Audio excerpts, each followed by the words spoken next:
Bueno, y por último, comentarles un poco sobre el estado de situación, sobre las experiencias y la práctica de RPA en algunas industrias que entendemos que son interesantes para nuestra profesión y también acá en Uruguay. Obviamente de esto hay mucha información, ustedes tienen allí como parte de los materiales en el EVA, algunas monografías, algunas tesis, ¿no? que son muy recientes y que nos muestran cuál es el estado de situación de RPA en algunas industrias y en algunas empresas en particular.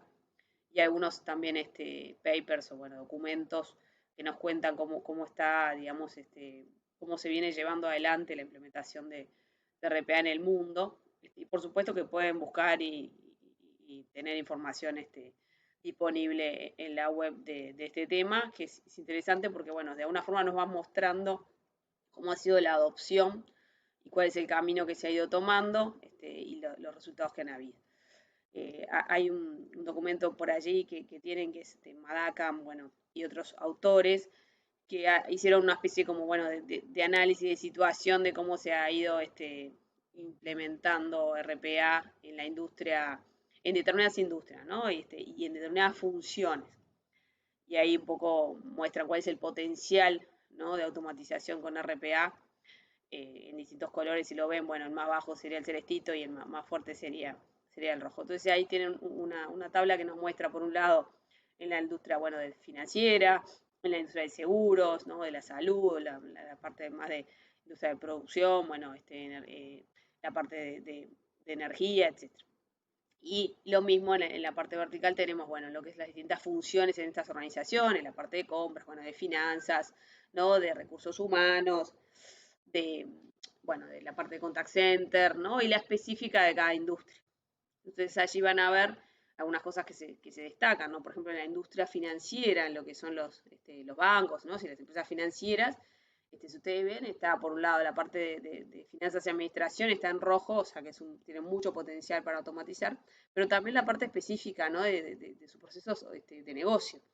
Y ahí tenemos algunos ejemplos allí, que por ejemplo es la activación de las tarjetas de crédito, ¿no? El tema bueno, de los fraudes, el encontrar los fraudes. O sea, claramente son algunos procesos del negocio financiero que son claramente candidatos para poder automatizar porque la secuencia de pasos y de actividades que se realizan, por ejemplo, para activar una tarjeta o incluso para la solicitud y luego la activación, son totalmente rutinarios y siempre son los mismos y se pueden automatizar. Ustedes capaz que conocen, pero aquí mismo en la industria local hay varios bancos que ya han automatizado, por ejemplo, el proceso de solicitud de una tarjeta de crédito, donde pasa por distintas instancias, como ustedes saben, de revisión bueno, de la capacidad, digamos, del límite, de las características de ese cliente para poder pedir esa tarjeta. Cuando ya es cliente, obviamente es mucho más sencillo. Y la realidad es que eso antes se hacía con un determinado complejidad, pero no porque los pasos sean otros, sino porque implicaba el trabajo humano, ¿no? De procesar, de analizar, de buscar, pero básicamente lo que hacía era revisar datos y ponerlos en otro lugar para llegar a la conclusión de si esa tarjeta se le podía otorgar o no. Después mismo la comunicación con el cliente, ¿no? Todo era muy lento, muy manual, bueno, es algo que se ha agilizado muchísimo.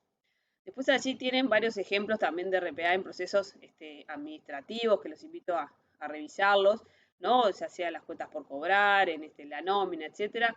Es lo mismo en procesos comerciales, ¿no? Que también hay una oportunidad en algunas empresas de automatizarlos, en cuentas por pagar y cuentas por cobrar en particular. También hay muchísimos ejemplos de automatización. Allí hay algunas referencias a distintas herramientas como Automation, Anywhere o Blueprint. O sea, son casos de éxito. En esto hay mucha información que ustedes, si les interesa, les podemos hacer llegar para ampliar lo que ya tienen, pero no es que sea parte de lo que tienen que estudiar, porque si no sería inabarcable.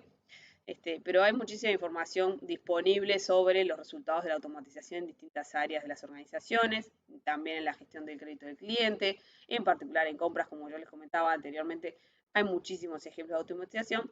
Y en el caso de Uruguay en particular, la realidad es que RPA está siendo implementado en muchísimas industrias, ya sea públicas o privadas,